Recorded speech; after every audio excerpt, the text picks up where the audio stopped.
campaign prepares an amazing table, but multiplayer is your meal.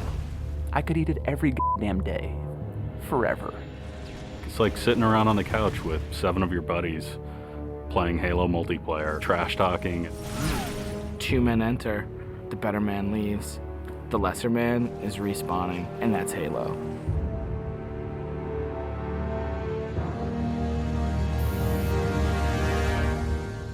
The beta. It's super important to have these like big ticket like milestones that sort of force a bunch of wishy-washy designers to get their shit together. So for the multiplayer team, it is absolutely a test of all the stuff we've been doing. Destination. I'm really terrified about what people are going to say. The public beta is where it all comes together. Beat the shit out of our code, come break our cookie system, come try to, like, it's a great security test. Maybe they're going to find new glitches that we can fix. That's why I'm like, please, find new glitches, find new glitches. We made a bunch of changes in Reach that are pretty significant. For multiplayer, especially, there's a lot of people who are super passionate about the features that we put into it. The DMR is absolutely an awesome, worthy successor to the battle rifle.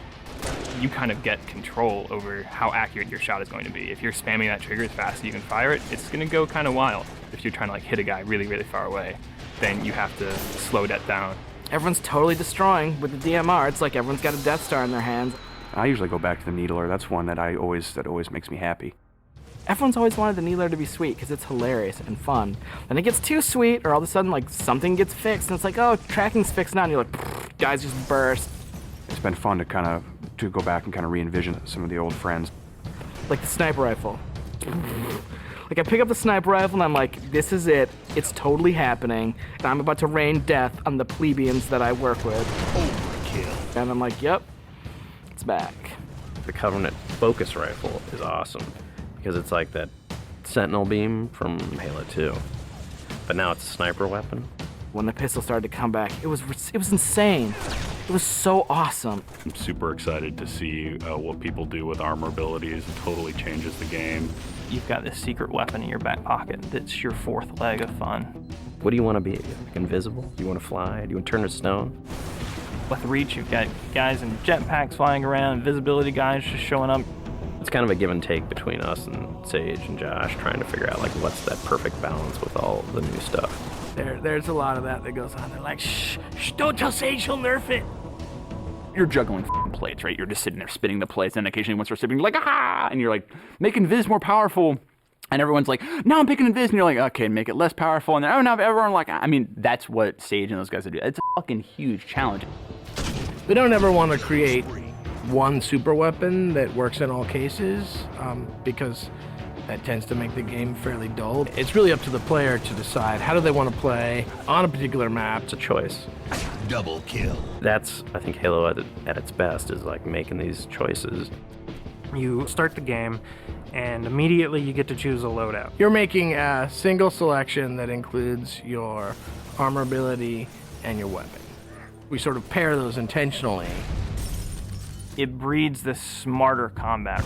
You'll definitely notice a big difference in how the game functions. Right now, at this exact moment in development, Armor Lock's insane. It's super powerful. I love it. It is just fucking fun.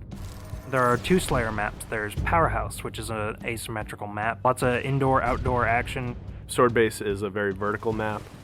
Moving around Swordbase is a completely different scenario when you've got a jetpack versus when you're sprinting.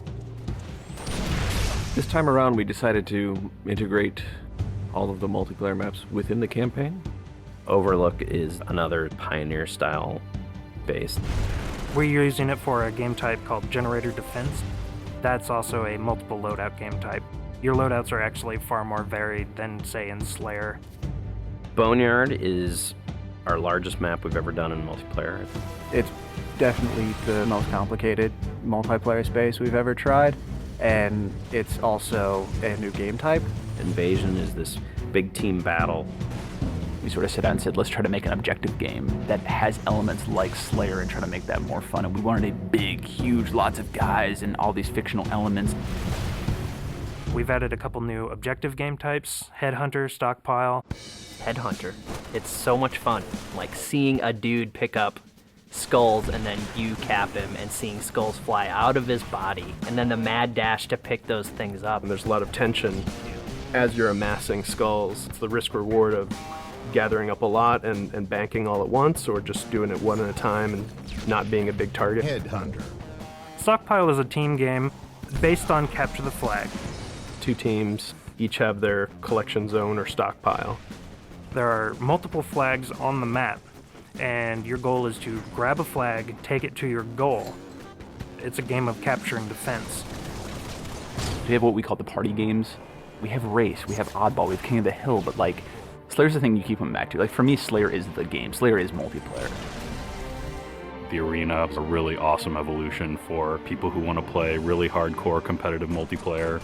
Let's just acknowledge that Slayer's awesome and try to build that space where we can sort of say, like, if you're hyper competitive, care about stats, let's make that for you.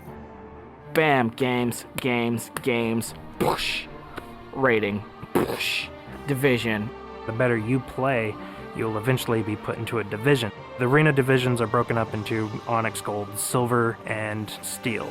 You can say, oh yeah, I was Gold, you know, and like that means something. And I'm like, oh yeah, that's cool. You're basically a AAA baseball player. And I'm like, I'm Onyx.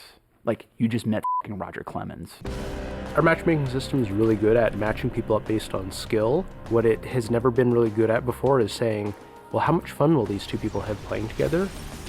I'll sing. Some of it's obnoxious. I'll get muted.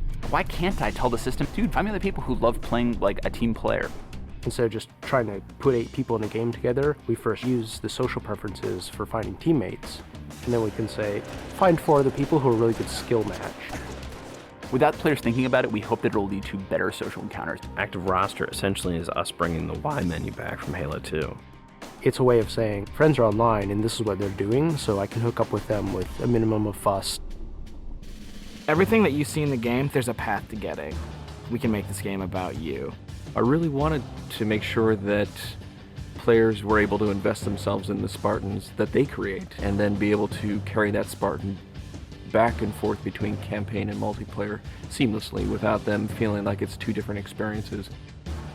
Start at 0, nothing. Invest, play the game, no freebies. You're beta testing, have a t-shirt. Little avatar t-shirt. I'll be wearing one. The fans should never assume what you see in the beta is set in stone. What's working about Powerhouse?